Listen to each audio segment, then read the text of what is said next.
From Citizen TV, this is Tonight with Sam Gituku.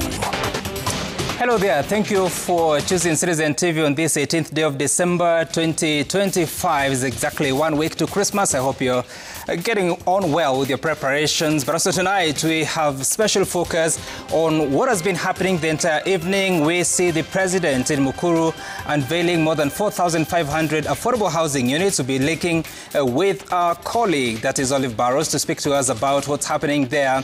But as we do so, we are also in studio. We'll shortly be speaking to the Principal Secretary in the Housing Department, Charles Hinga.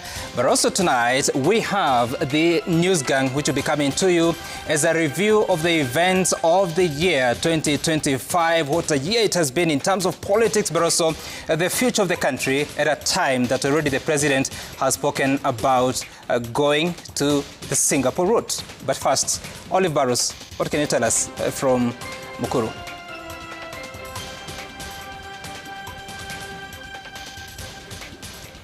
Thank you, Sam. In studio, we're coming to you live, as you mentioned, from the new Mukuru housing units. You talked about 4,500 units completed, and that will benefit the residents of Mukuru. The president also launched today a level 4 hospital as well as a police station, and these are studio apartments. We'll get a better sense of them in a short while. But before I say much more, Sam, let's get the highlights.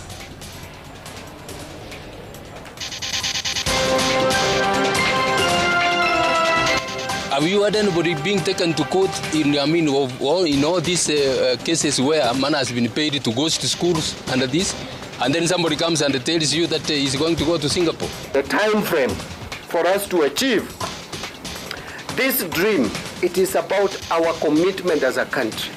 Empty rhetoric. Former Chief Justice David Maraga dismisses President Ruto's Singapore drive as political propaganda, as Treasury CS John Mbadi asks Kenyans to believe in the dream. South Africa deports 7 Kenyans arrested on Tuesday for allegedly processing American visa applications for Trump's controversial White Afrikaners program. Ujenzi wa shopping mall ulivyotekelezwa. Homes for Mukuru residents. President Ruto hands over 4,500 housing units under the Mukuru Bomayangu project.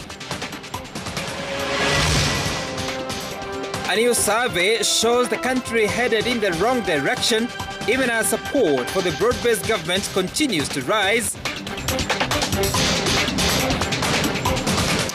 Wilson Ochuka is our sign language interpreter. And we begin with the story that National Treasury Cabinet Secretary John Mbadi now says the government targets to raise at least 600 billion shillings from the sale of public entities to jumpstart the country's journey to the, quote, first world status.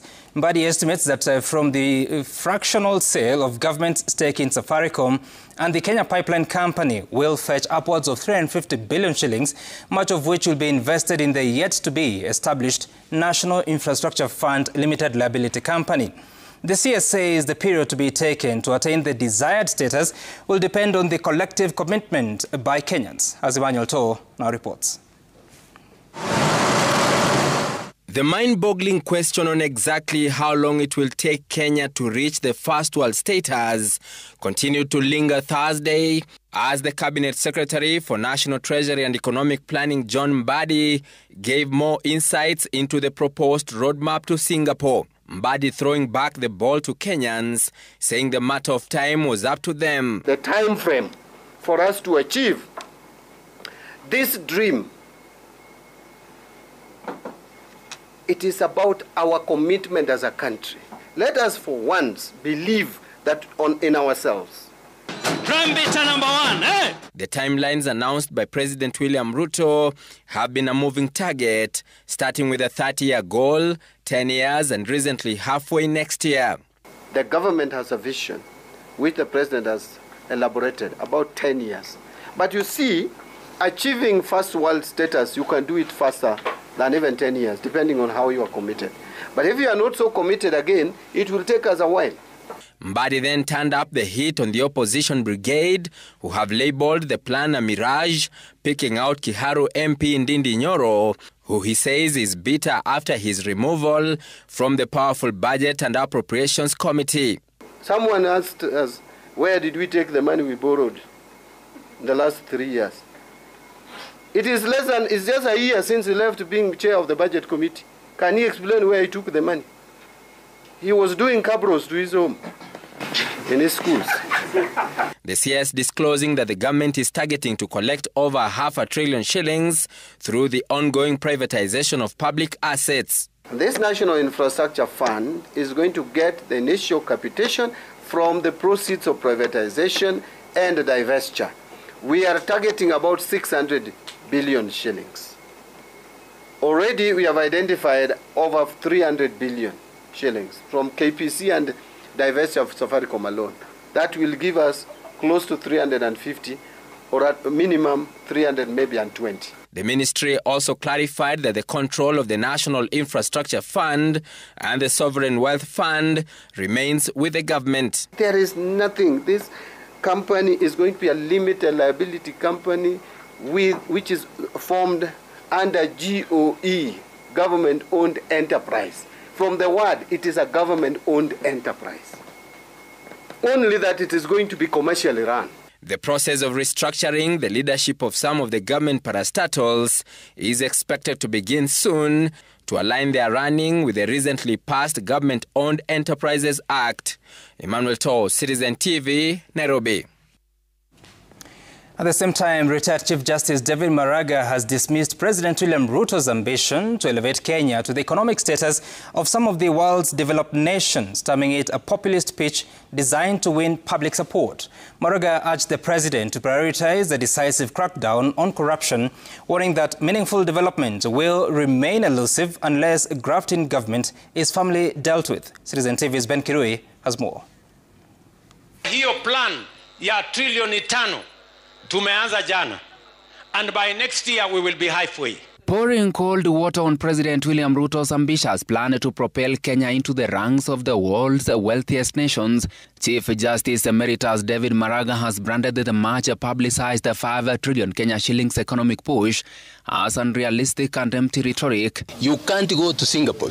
The history of Singapore will tell you that the Prime Minister, Lee Kuan Yew, got even his relatives in prison. There is a minister who was being investigated. When he came round, Lee Kuan Yew told him, look, you are on your own, I will not support you. That minister committed suicide. Who, as the president, told that, he will not support him? Maraga dismissed the president's pledge to model Kenya's development on economies such as Singapore, Malaysia and Hong Kong, saying the promise lacks a substance. Speaking during a visit to the Nairobi home of the late former Lugari Member of Parliament Sarah Jirongo, the former Chief Justice said the initiative amounts to little more than a public relations exercise. He warned that the Kenya Kwanza administration has been weighed down by persistent corruption scandals, making the so-called Singapore journey unattainable under the current circumstances. We know money was stolen from Shah. Have you had anybody being taken to court? Have you had anybody being taken to court in all these cases where money has been paid to go to schools under this, and then somebody comes and tells you that he's going to go to Singapore? Prime Minister number 1, eh? He urged President Ruto to crack down decisively on graft, warning that meaningful economic recovery and sustainable development will remain out of reach without a serious and consistent fight against corruption. In recent days, President Ruto has stepped up efforts to sell the plan, even floating the idea of slashing the timeline for transforming Kenya into a prosperous economy from 30 years to just 2. Ben Kirui, Citizen TV, Nairobi. President William Ruto has handed over 4,536 new housing units in Mukuru Estate under the Affordable Housing Program. The handover comes just 6 months after the head of state delivered the first 1,080 affordable housing units to Mukuru residents in a program aimed at transforming the lives of Kenyans living in informal settlements. President Ruto, who described the achievement as a game changer in the provision of low-cost housing in the region and across Africa, also commissioned a completed police station, fire station and level 4 hospital, all set to serve the new homeowners.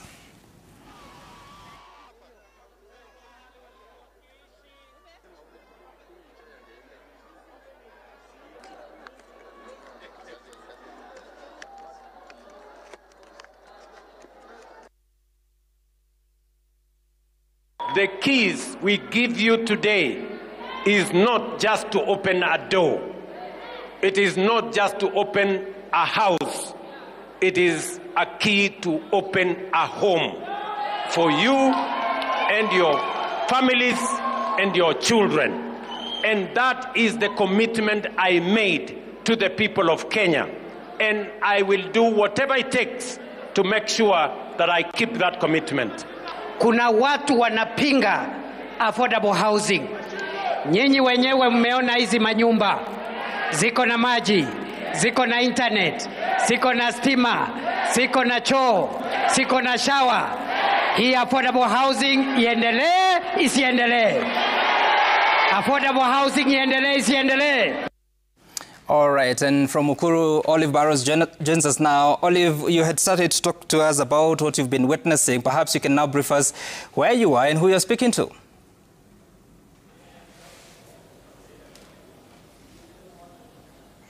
All right, thank you, Sam. I'm in one of the units. I did promise you I'd show you around. With me here we have Joyce and Robert, and these are their new digs. It's a compact unit. From where I sit, I can see the kitchen. It's right in front of me. I can see it's already equipped with gas, utensils, and directly behind you, Sam, you can see where I'm looking, is the bathroom, and there's a shower, there's a loo, and then now too, you can probably now see where Robert is sitting. He's sitting on top of the bed, so that's the bedroom. This is the living room.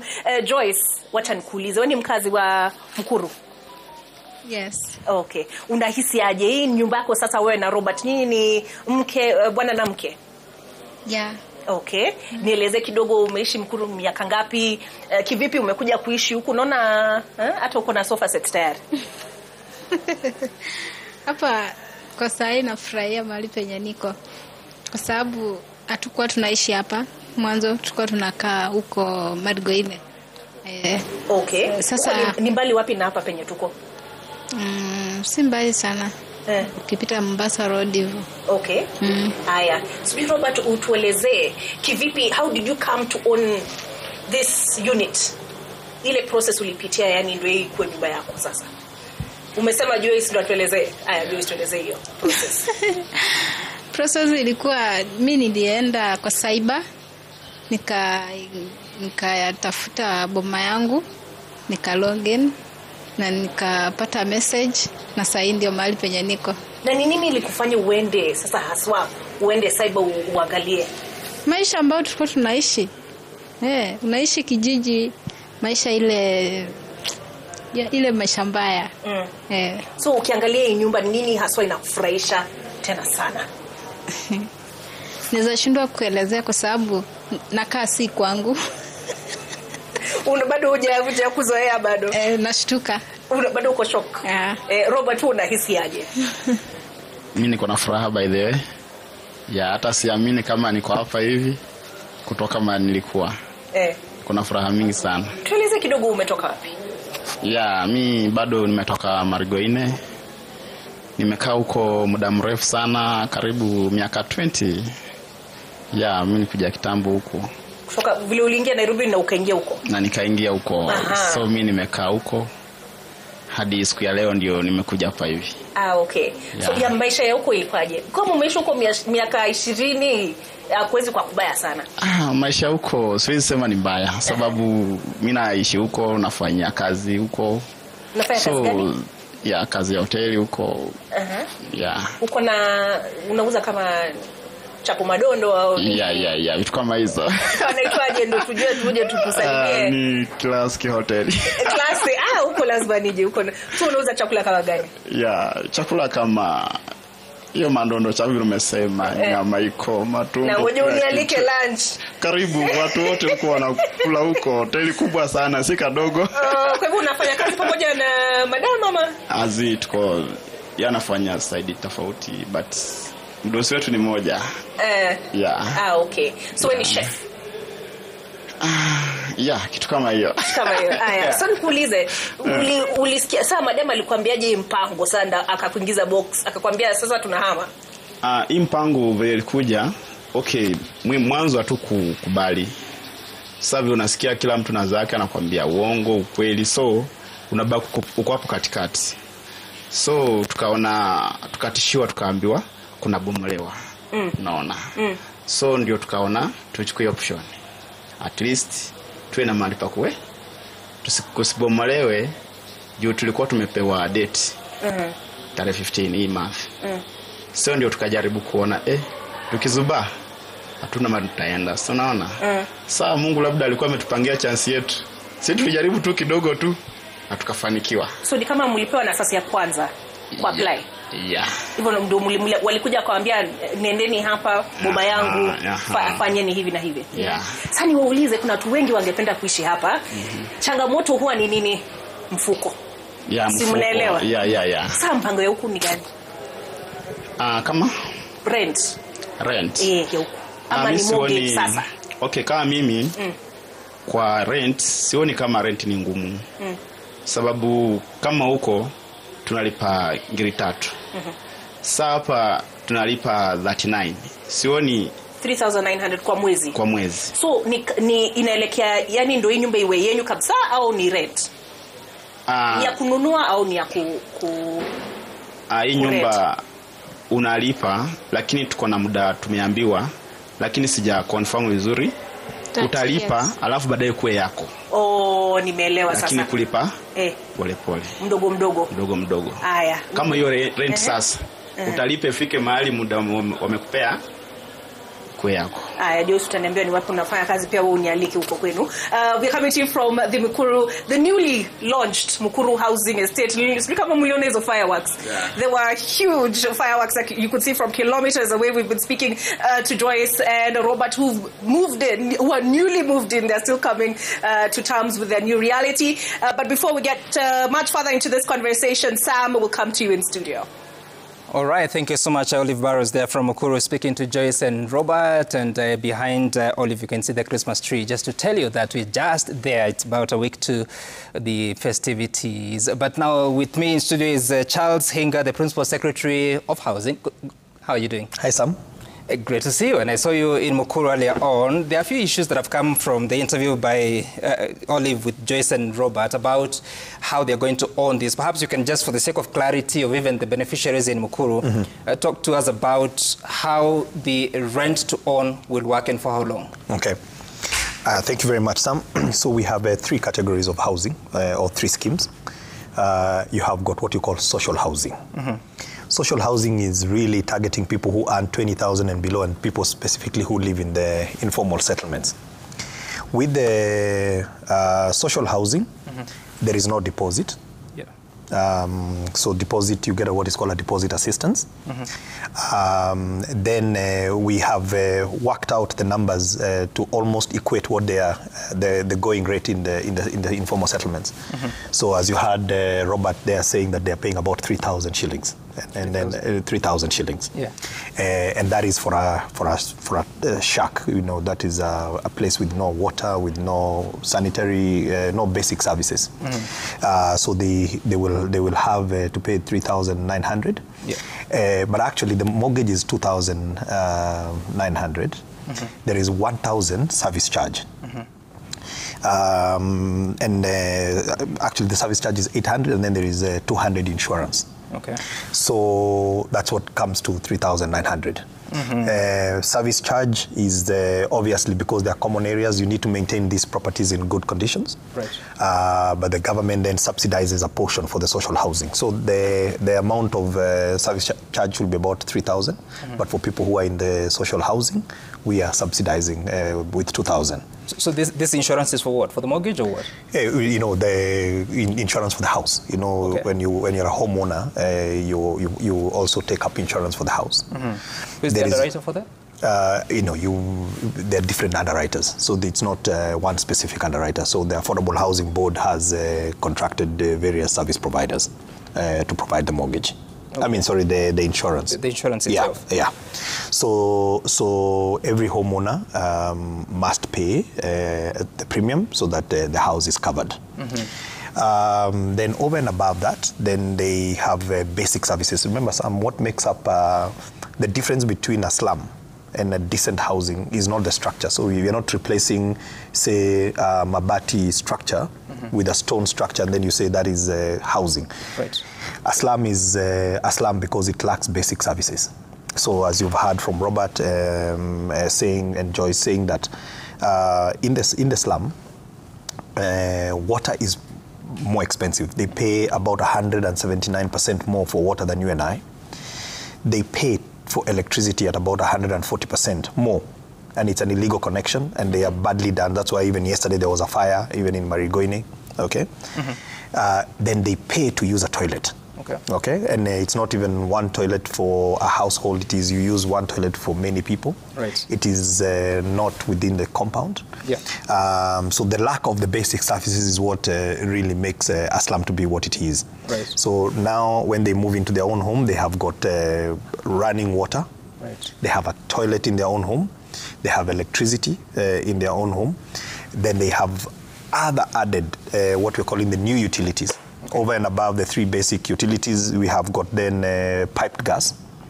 Piped gas? Yeah, they have piped gas. Obviously, they'll have to pay for. It's a prepaid. As per use. Yes, it is. It's a prepaid. Okay. It is per use. It is way cheaper than even the Mtungi gas that they are using.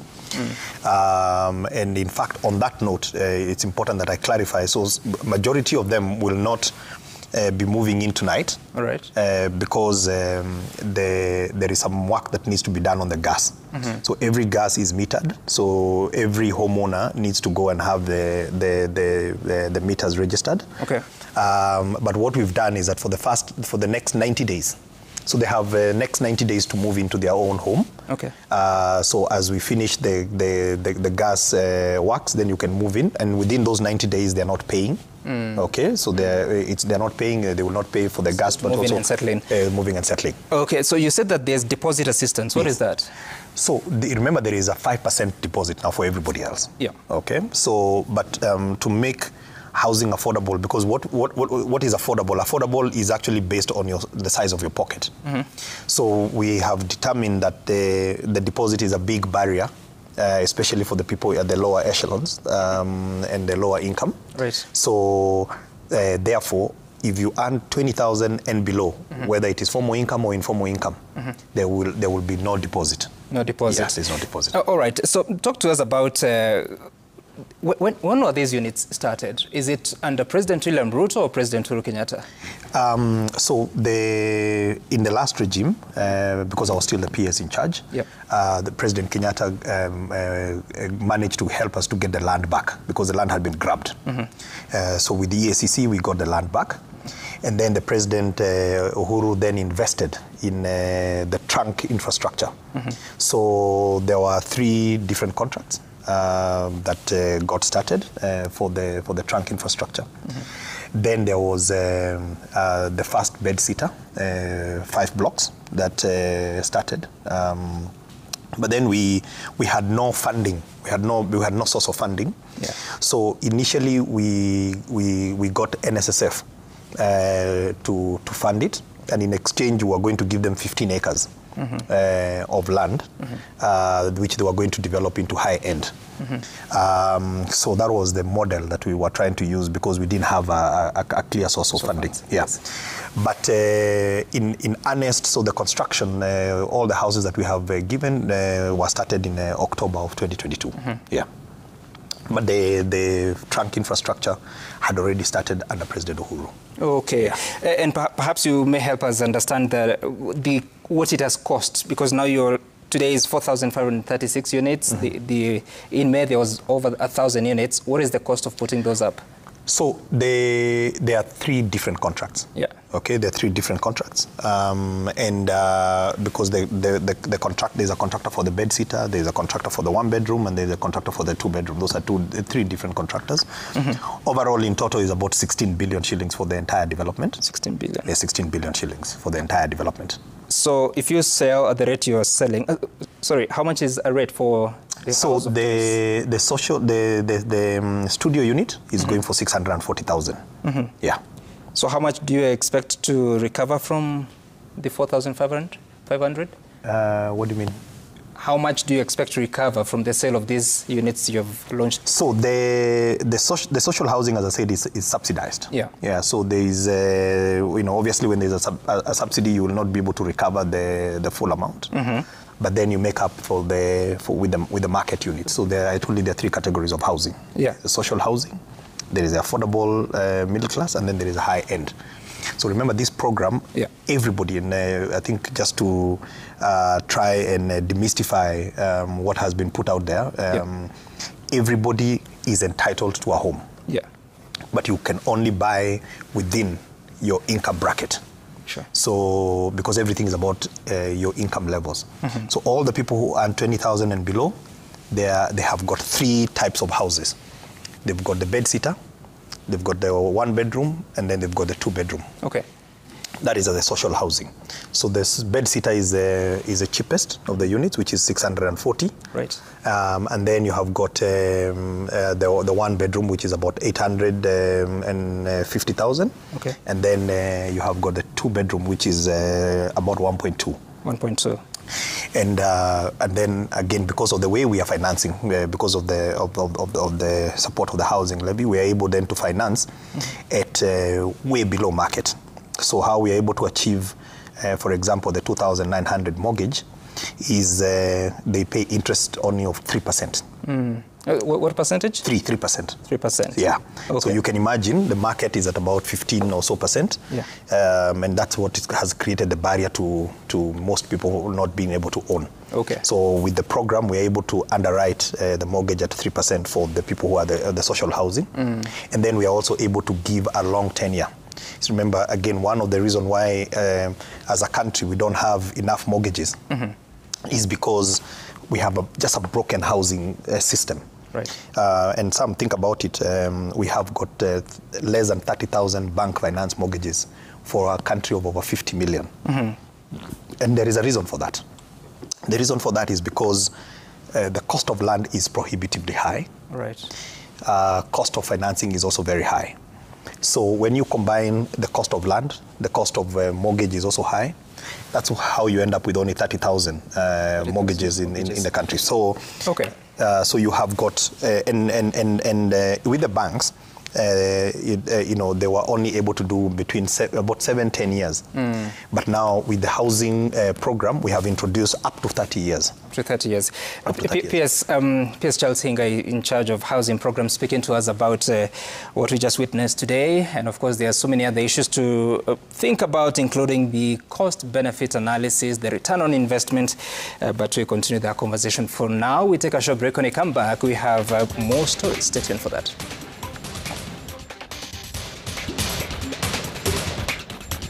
South Africa has deported 7 Kenyans who were arrested on Tuesday in Johannesburg for allegedly processing visa applications for refugees to the United States. The 7 are accused of taking up work at Visa Processing Center in South Africa without work permit. South Africa Department of Home Affairs says the group, which arrived into the country as tourists, had previously applied for work visas but were denied. The arrest and deportation has, however, been seen as an escalation of the differences between Trump and President Ramaphosa's administration over the controversial United States resettlement program targeting Afrikaners. In a statement issued by the Ministry of Home Affairs on Wednesday, The department, in collaboration with other law enforcement agencies, conducted an operation that allegedly targeted foreigners who were operating in the country illegally. During the operation, 7 Kenyan nationals working at a center processing applications for Afrikaner refugees to the United States were arrested. Their offense, engaging in work without proper work documents. The 7 are reported to have entered South Africa using tourist visas. During the operation, 7 Kenyan nationals were discovered engaging in work despite only being in possession of tourist visas, in clear violation of their conditions of entry into the country. They were arrested and issued with deportation orders and will be prohibited from entering South Africa again for a 5-year period.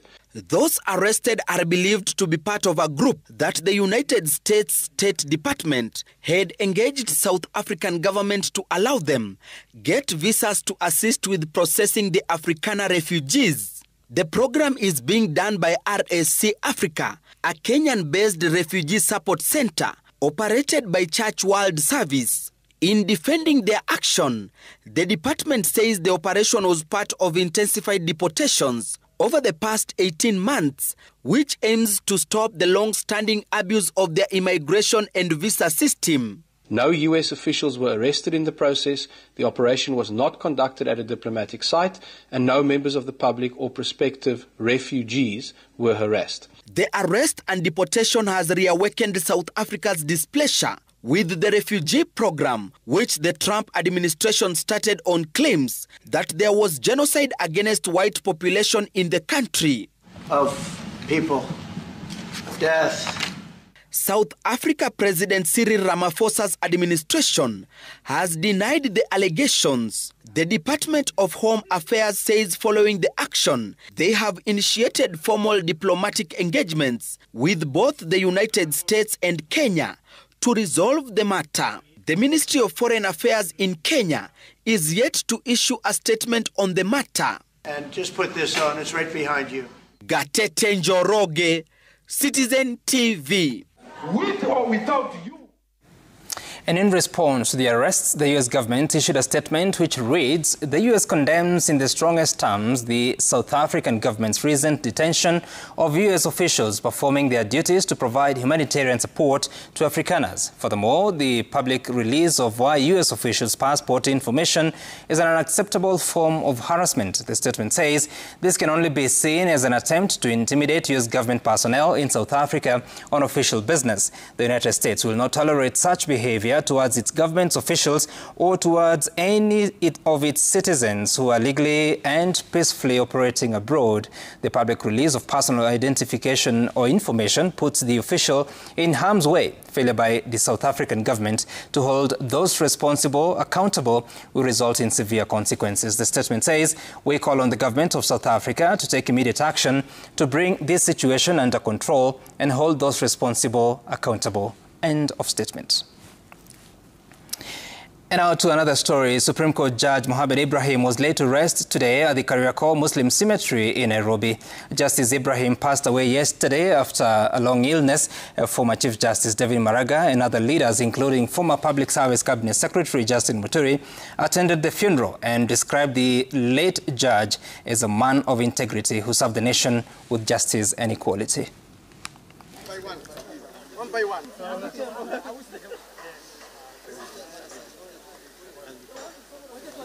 When I was CJ, I joined him in the Supreme Court. He was one of those judges who was diligent in his work. He was a straight man and he did his work very, very diligently. So we have lost one of the most brilliant minds in this country, somebody who has served this country with dedication. You remember even went to detention because he was defending those who were arching for a constitutional reform.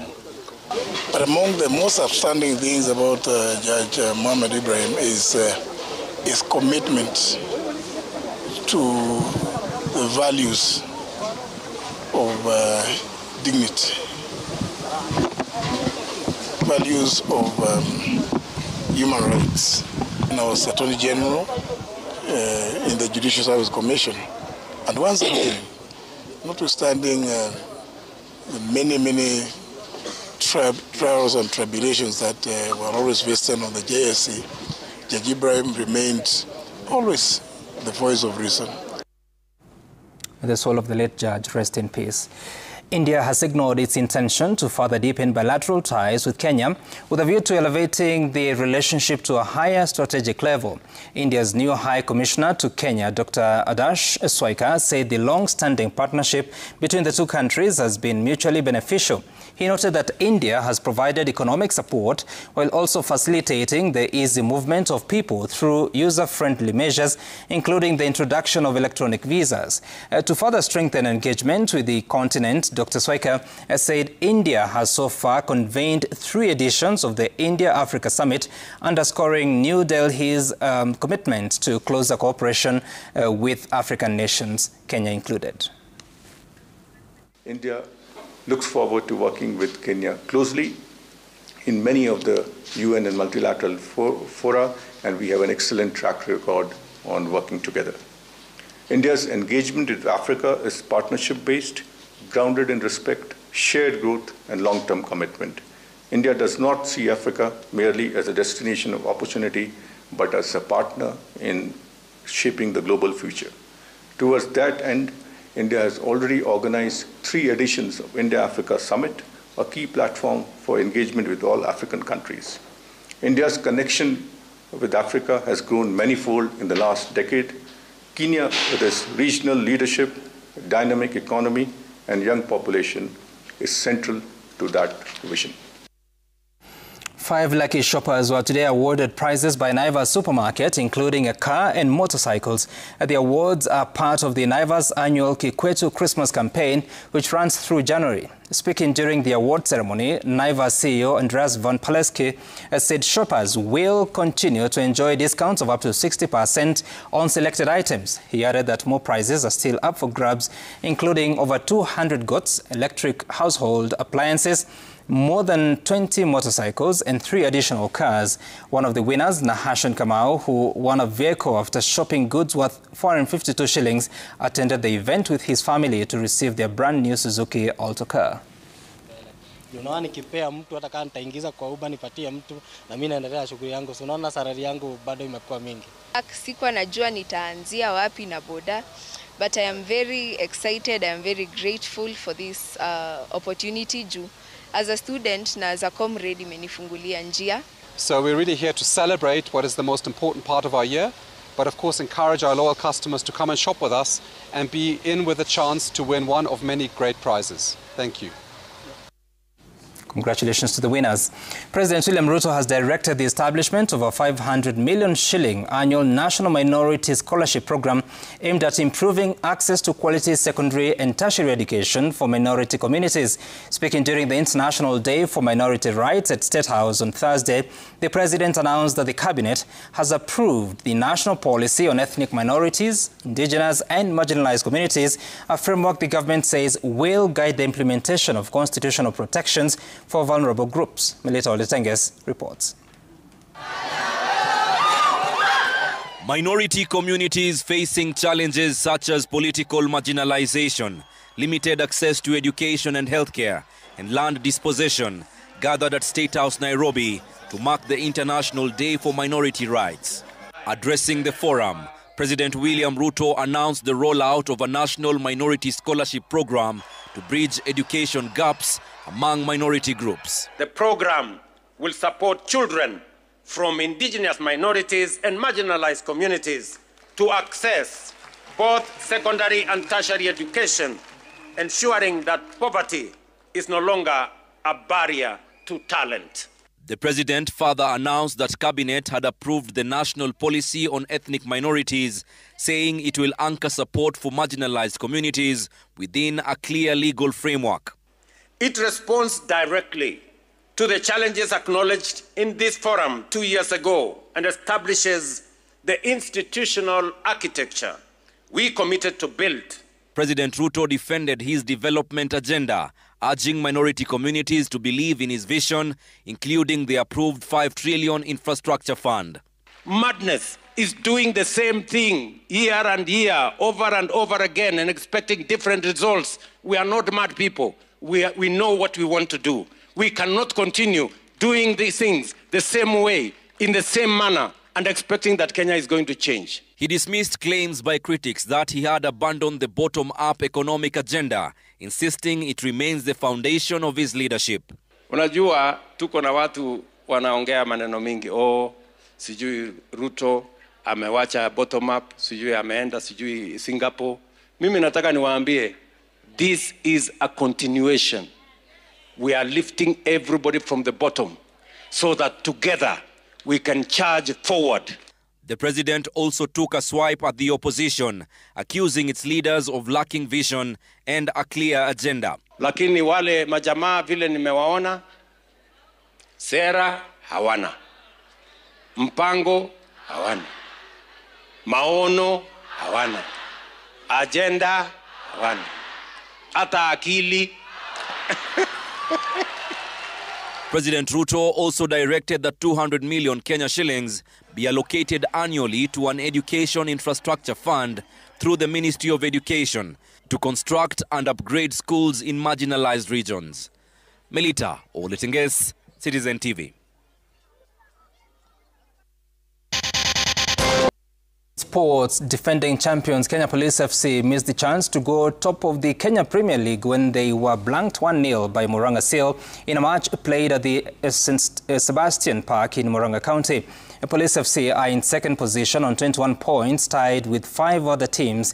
AFC Leopards joined the teams on 21 points after edging out Ulinzi Stars 2-1 at the Ulinzi Sports Complex. Tyson Otieno scored his first goal in AFC Leopards colours, notching the opener in first half stoppage time. Ulinzi Stars came back in stronger in the second half, scoring the equaliser through Paul Okoth in the 50th minute. The chances were then few and far between, but AFC Leopards grabbed the winner in the 89th minute. Victor Aguero Otieno on target to give Ingwe the win. KCB in the second position in the league, AFC Leopards in third, Police FC in fourth, Tusker in fifth, and Posta Rangers in sixth are all tied on 21 points but separated by goal difference.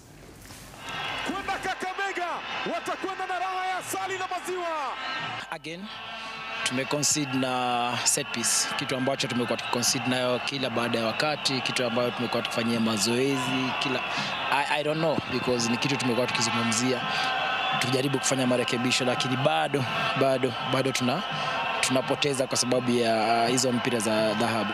Ukiangalia first half tumekuwa juu, second half ikianza Ulinzi naweza sema walikuja kwa juu. Maybe walienda kwa dressing room wakuja na bin tofauti na ili work. Baadaye ukiangalia walikuwa juu yetu hiyo first kama 15 minutes, walikuwa 15-20 minutes walikuwa juu yetu. Ikabidi pia lazima sasa tufanye at least mabadiliko ile at least umeona imekuja ka change game pia kiasi. The Kenya Academy of Sports will build 40 more academies in addition to the 37 that are already being constructed across the country. The 40 academies will be forwarded to the Principal Secretary in the State Department for Sports for implementation. The announcement was made by the Sports Cabinet Secretary Salim Mvurya when he officially opened the Kenya Academy of Sports Talent Camp at the Hospital Hill High School in Nairobi. The good news for the Kenya Academy of Sports is the promise made by Mvurya on extending overarching support to make future talent camps bigger and better. Mvurya called on federations to send scouts to these camps that have assembled the best sports talents from schools across the country. Of the 4,000 athletes in the 7 camps across the country, the best 600 will be selected to join the elite camp for further specialized training.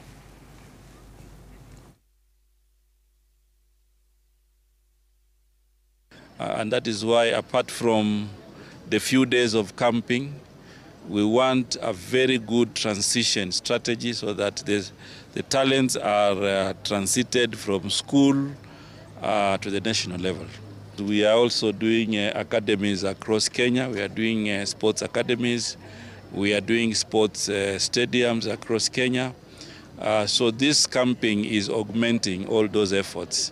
We've decided to have it in many places so that at least we can have many talented students who have been chosen across those regions to be represented in those regions, and for also the athletes who are there to see what is happening, so that during the school games they can also do well and be selected.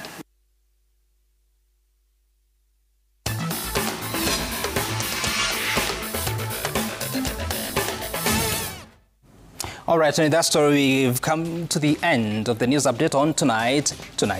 And up next is the News Gang. The gangsters are already here, waiting to go at it as we look at the year 2025 and, of course, some of the declarations that will be very impactful come 2026.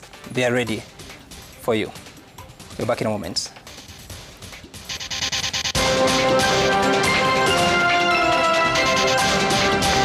Coming up, from Kamarini to Singapore, Kenya's dreams and nightmares in the 2025 end-of-year edition of the News Gang.